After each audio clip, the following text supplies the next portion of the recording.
Oi, o meu nome é Silmara, mas as minhas amigas me chamam de Mara. Eu tenho 13 anos e sempre sonhei ter um iPhone. Primeiro porque o meu celular é mais velho que meus pais, e segundo porque eu tinha vergonha também de ter um celular tão antigo. Sempre que eu pedia para o meu pai um celular novo, ele dizia que não podia comprar. Algumas vezes ele dizia que tinham outras prioridades lá em casa, porque ele não tinha dinheiro ou porque era muito caro, mas ele sempre tinha uma desculpa. Na escola, a maioria das minhas amigas já tinha um iPhone e eu ficava só inventando desculpas por não ter um. Já tinha chegado a falar que eu nem ligava para celular, que não me fazia falta, mas isso não era uma verdade. Eu passava horas na internet olhando os celulares, preços e se tinha alguma promoção também. E eu participei de diversos sorteios daqueles grandes influenciadores, sabe? Mas eu nunca ganhei nada. E a minha mãe ficava observando de longe e eu sabia que ela ficava triste por não poder me dar o celular. Até que um dia eu ouvi ela comentando com meu pai se não dava mesmo para fazer um esforço e comprar um celular parcelado para mim. E ele disse que ia pensar. E eu até fiquei com esperança de ganhar o meu tão sonhado iPhone. Mas, enquanto esse dia não chegava, eu ficava só olhando o celular das minhas amigas, na esperança de ganhar o meu. Eu amava quando elas me chamavam para fazer fotos ou stories do Instagram no celular delas, pois todas as fotos ficavam lindas. Outro dia, eu até sonhei que tinha ganhado um. Eu acordei tão feliz, mas aí quando eu percebi que era sonho, eu fiquei foi nervosa, pensando que eu podia ter continuado sonhando para eu poder ser feliz por mais tempo. Estava chegando meu aniversário, então a minha mãe comprou umas coisas para fazer um bolinho para mim e pediu que eu chamasse as minhas amigas. Eu fiquei um pouco sem jeito assim, porque as minhas amigas pensavam que eu ia ganhar o celular e não um bolo. Mas eu sabia que a minha mãe me amava e estava feliz por fazer aquela festinha simples para mim. Minhas amigas prometeram ir até a minha casa, porque elas também gostavam muito de mim. E elas queriam estar comigo naquele dia. Eu não ter um celular de última geração não fazia diferença para elas. Chegou o dia do meu aniversário e a minha família e os meus amigos vieram até minha casa. Quando de repente o meu pai me entregou uma caixinha. Eu não podia acreditar. Era o meu celular. Eu abracei muito meu pai. Eu estava muito feliz e as minhas amigas vieram correndo perto de mim para ver o celular novo. Nós abrimos juntas e elas me ensinaram a usar algumas coisas que eu não conhecia. Quando todo mundo foi embora, meus pais vieram conversar comigo e eles disseram que eu ainda não podia levar o celular para a escola, pois estava sem a película que protegia em caso de queda. Então eu prometi a eles que não levaria, mas eu estava tão empolgada com ele que eu não consegui deixá-lo em casa. Então eu coloquei o celular escondido na minha mochila. Quando eu cheguei na escola, eu estava andando tranquilamente pelo corredor quando alguns meninos passaram correndo por mim e esbarraram na minha mochila. Eu levei o maior susto. Sim, a minha mochila estava lá no chão e eu não queria acreditar que aquilo estava acontecendo. Tirei rapidamente o celular da bolsa e a tela estava quebrada. Eu olhei umas 3 vezes seguidas para ver se não era um sonho, mas era real. O meu celular, novinho, estava quebrado. É claro que eu chorei, e chorei muito. Meus pais iriam ficar furiosos comigo, porque eu tinha desobedecido a ordem deles e também porque eu tinha mentido para eles. Quando eu cheguei em casa, a minha mãe perguntou se estava tudo bem, e eu não consegui responder e corri para o meu quarto. Eu não sabia como contar para ela. Eu estava com vergonha do que tinha feito e também triste por ter estragado meu presente novinho. Ela entrou e perguntou se eu queria conversar. Eu disse que sim, e tirei o celular da minha bolsa e mostrei o que tinha acontecido. Nesta hora, a minha cara fervia de tanto nervosismo.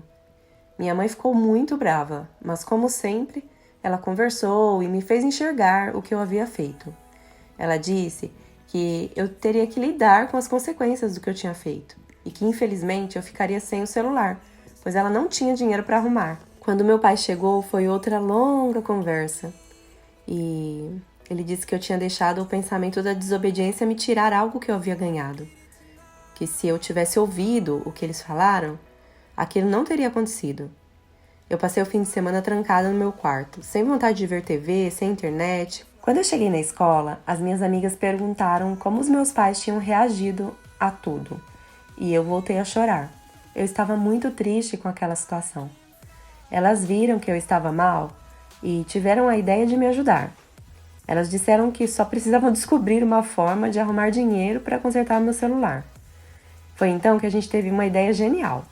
Resolvemos fazer bolo para vender numa feira que tinha lá perto. Mas nós precisávamos da ajuda da minha mãe para isso. Ela sempre foi muito boa para fazer doces e bolos. Eu cheguei em casa feliz da vida. Minha mãe até estranhou. Então eu contei a ela sobre a ideia das meninas e ela topou na hora. Minha mãe não esperava que eu pudesse trabalhar para resolver aquele problema que eu mesmo tinha causado. Combinamos de fazer o bolo depois da aula e fomos todas lá para minha casa. Minha mãe já estava nos esperando com todos os ingredientes e também as vasilhas preparadinhas. Fizemos um bolo de milho e um de chocolate e deu muito certo. Saímos de casa após embrulhar e, por incrível que pareça, nós vendemos tudo e foi muito rápido, pois as pessoas amaram os nossos bolos.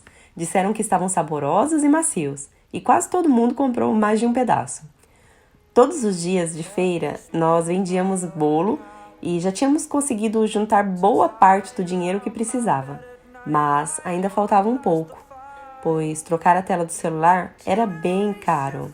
Nossa professora resolveu ajudar e, como ela gostava muito dos bolos que a minha mãe fazia, ela resolveu encomendar um para a festinha da filha dela, que seria no final de semana. Eu fiquei muito empolgada e feliz. Estava chegando o momento de ter o meu celular novinho de volta. Em uma semana já tínhamos conseguido quase o valor total, mas as nossas ideias foram se esgotando e eu desanimei um pouco, além de estar cansada, pois eu tinha me esforçado muito para conseguir o dinheiro. No domingo à tarde, eu estava sentada na calçada com as minhas amigas e a minha madrinha chegou. Perguntou se eu estava bem e, na sequência, disse que tinha vindo conversar com a minha mãe. Então ela entrou em casa e nós continuamos lá fora. Eu nem podia desconfiar o motivo da visita surpresa dela e nem que aquilo me faria tão bem. Quando eu entrei, minha madrinha me chamou para conversar e disse que daria o restante do dinheiro para consertar o meu celular, que ela estava orgulhosa de mim e de como eu tinha me comportado depois de fazer algo que não era bom. Eu pulava de alegria e prometi a todos que eu tomaria mais cuidado e que nunca mais iria desobedecer os meus pais, que eu havia aprendido a lição da pior forma possível. Meus pais me abraçaram e disseram que acreditavam em mim e que eu havia me esforçado muito para conseguir o dinheiro e, principalmente, por eu ter conseguido entender que havia errado e que podia reparar também o meu erro. Eu não via a hora de chegar na escola para contar a novidade para as minhas amigas. Nem eu mesma estava acreditando que aquilo estava acontecendo comigo. Quando eu contei para as minhas amigas, elas também ficaram muito felizes e fizeram a maior festa com a notícia. Meu pai pegou o celular e o dinheiro e levou para arrumar. E o rapaz da loja disse que normalmente levava uma semana para ficar pronto, mas que poderia ser antes e que ele ligaria se fosse esse caso. Aquela semana parecia não passar mais. Eu queria muito ver meu celular novinho novamente. Estava bem ansiosa, como se fosse ganhar um celular novo. Enfim, chegou o grande dia e eu quase não prestei atenção na aula. O professor de história chamou a minha atenção e eu percebi que precisava acalmar os meus pensamentos e viver aquele momento ali, sem pensar tanto no futuro. Depois da aula, eu fui fazer um trabalho na casa de uma amiga, para ver se as horas passavam mais rápido. Minha mãe sempre dizia que ocupar a mente com os estudos é uma boa forma de não ficar ansiosa. Eu fui para casa e tomei um banho. Depois eu fui para a sala e fiquei lá contando os minutos para a chegada do meu pai, até que finalmente ele chegou. Ele me entregou a sacola com o celular e eu pulava de alegria. Estava mega feliz. Agradeci meus pais novamente e prometi para mim mesma outra vez que cuidaria muito bem daquele presente. Tem mais 2 vídeos aqui para vocês assistirem. Se inscreva no canal para ajudar a gente a chegar nos 100 mil inscritos. Um beijo e até a próxima história. Tchau, tchau!